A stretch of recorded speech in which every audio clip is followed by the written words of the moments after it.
Hello, beautiful, lovely gamers. My name is Jonal. Today, it was requested so much that you guys wanted an updated Genji aim guide, and also I would add some of my favorite aim tricks, the one that I showed during private coaching in general, some of the tricks that I like to show people when I aim that I see a lot of people increase their accuracy doing these tricks, also that I've used on my time on the ladder. So, with no further ado, that's what we're gonna do today. I just want to say that I am right now coaching. I just started yesterday coaching a top 500, a very high elo team, and I see a lot of potential in that team. So there won't be any stream today, as I will be on in a team practice, a scrim with them, and coaching them. So no stream today. I'm very sorry about that for all of you who wanted to show up today.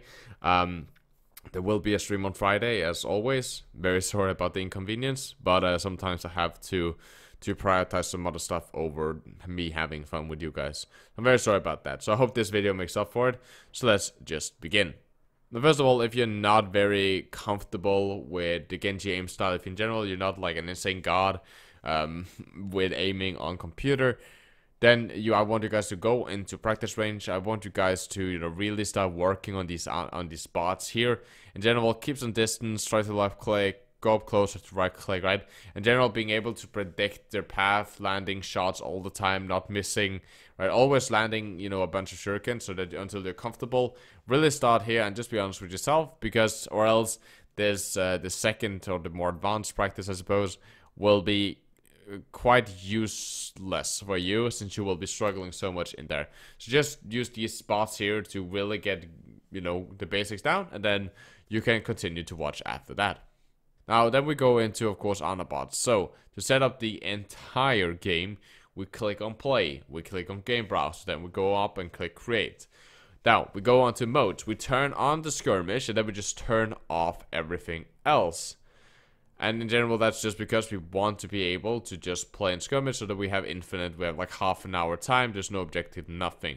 Then you disable all health packs that you do by, you still on modes, you click on all, and then there's a disable health pack. Normally it's set to, I believe, determine on game mode. Then I want you guys to go to the heroes, I want you guys to go on Ana, turn off her sleep darts, her nades, her quick melee, her rifle, and her nana boost, so she can't really do anything. If you're very interested, you can also turn on so she only receive headshots if you want to practice that.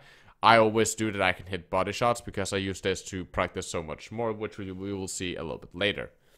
Then you go on to maps, you turn off all the maps, you turn on King's Row, and then you just move yourself to the attacking side. You spawn in 6 hard Anabots and you move them to team 1.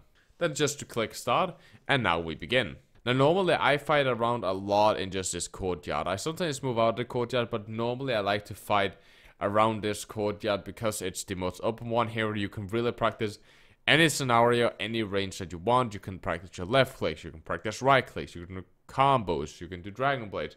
Whatever you really want, you can normally do it here. That's why I like it. You can even practice high ground shooting if you want to. Now, normally one of the things that I think is very important to do here is that for those of you who get very comfortable in here, landing left clicks, because you should always do it like this. You practice first one style, so left clicks for example, until you feel comfortable, maybe until like, let's say, 30 kills or something like that.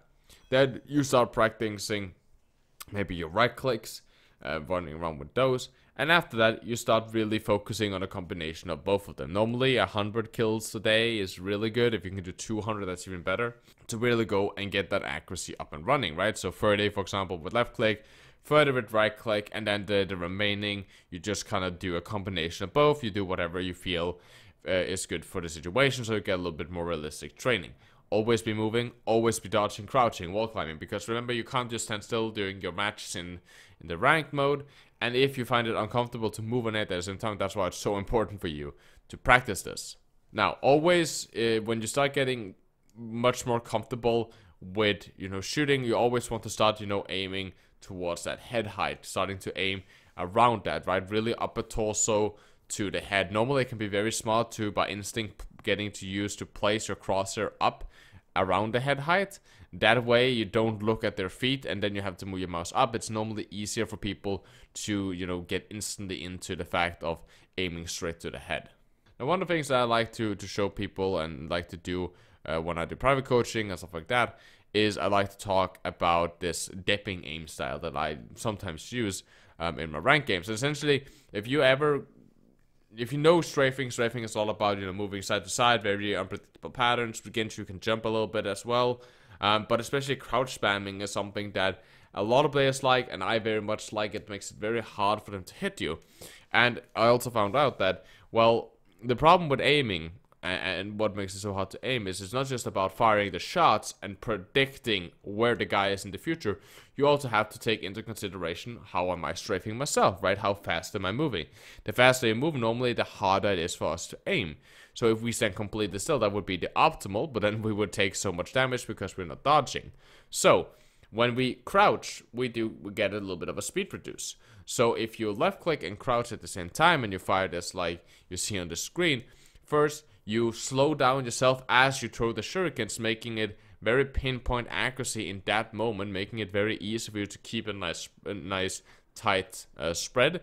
And it makes it much easier a lot of time to keep track of where you actually want the bullets to go. On top of that, since you're crouching, you do a dodge, you make it a little bit harder for the opponents to actually predict where you're going and how you're gonna strafe.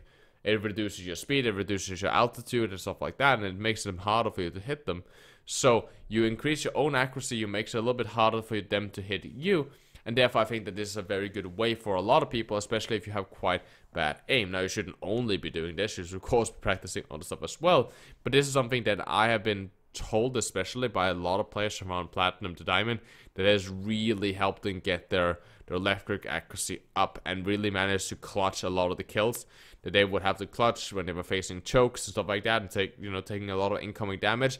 It was hard for then opponents to hit them, but it was very easy for them to hit them back and get a lot of good consistent headshots, consistent body shots, and so on. Besides that, when we are up close and personal, we want to start right-clicking, want to start getting up in there, trying to land as many headshots, right? Especially the closer we are, the more headshots we really want to be able to get, since we can get so much shuriken damage out of that. Now, as you can see on the footage, I like to dash around, and I'd like to do that personally. I think it's very good to, you shoot, and then you dash, and then you get that kill with your dash combo, and then you continue to doing that. And that's what you should be doing. As I said, you start with the left clicks, but even with left clicks, if you're in range, you can dash in for the kill, right, like you normally would. So you left click a lot, then you can go for the kill, then you left click another one, you go for the kill. You try to keep that distance, right? Try to make it hard for yourself to keep that distance. Same with right clicks. With right clicks, we might poke with our right click, we might poke a little bit with the left click, we go in with our right click, we right click, we kill that guy, then we go to the next, we dash onto that guy, we kill that guy, right?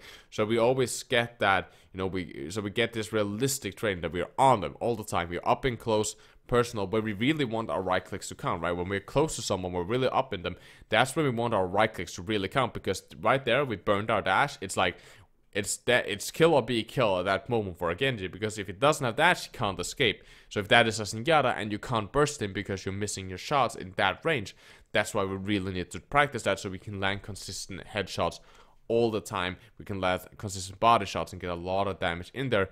Get the kill as fast as possible, and you should try to get the kill as fast as possible. If that means ending the kill with a melee, do that so you can get that dash and then go on the next Anabot. And then continue to do that. It gets you guys a little bit of a hectic practice, but it gives you guys a really good practice as well, trying to play this as realistic. And as I said, when you're done your left click, you're done your right click, let's say 30 each, 40 each, whatever you decide to do, then after that, you take that and then you combine them. So you poke with left. Okay, now he's like half health. You throw your shuriken, you get in there with the dash, and then you right click him to kill secure.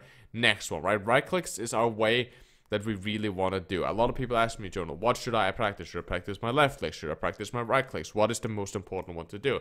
Both are very important, and if you lack one, then you lack, the other one. If you lack left click, then you have very low poking potential. So when you go in you can't really poke from a range and make the guy weak, giving you an advantage when you go in. However, if you have really bad right clicks, then you will lack consistent damage. You won't be able to consistently deal incredible amount of burst, incredible amount of pressure onto that one guy. So I think it's good to learn both, but left clicks, there's only so much we can do with those, consistency-wise, because of the range, right? We have to predict where the guy is. The further he's away from us, the more we have to start predicting, right? So it's having to predict 1 second, 2 seconds even, into the future, where the guy is gonna be then, and where my shots like perfectly aligned, it's incredibly difficult and incredibly hard. So I would say, you know, get that nice and, you know, nice and down, so you're at least sure that you can hit like a high noon or a widow that stands still, or people that are barely strafing, people that are running through small chokes, and then really getting a consistency into those right click. I think that is the most important. I think that, you know, the aim prac should be something like 65, 70 on the right click scale, and then the rest of that is your left clicking. That's my personal opinion. Of course, it's incredibly helpful to have both stable, and you will a lot of time find out that you're really good at one thing and you're really trash at the other, because some people are really good at leaning and predicting each target with left click. Others are much better at flicking and really getting those quick movements and quick shots in on your opponents in close range. So that's something that you as an individual have to really think about. What am I good at? What am I bad at? And then always balance those two out, so that you balance, so you don't just focus on the one that you're really bad at, so that you also keep the one that you're good at improving and keeping it, you know, at least at the same level, so you don't start becoming worse at that because you're focusing much on the other aim style. Now, in the end here, guys, I just wanted to say thank you so much, guys, for everyone that is being awesome, coming to when I stream, watching the videos, commenting, liking, doing all that kind of stuff, joining our Discord community and being active in there. I want to thank you guys for being so cool, so amazing. And helping me, you know, do this, helping me keep me motivated, helping me in general make good videos. You guys come with a lot of good suggestions, a lot of good topics that you guys want to learn and lessons from, and I want to just thank you guys so much for that. But yeah, besides that, guys, I hope you have a lovely gaming experience. My name, as always, it has been Jonal. You guys stay positive and take care of yourself. Keep the enemy in your crosshair.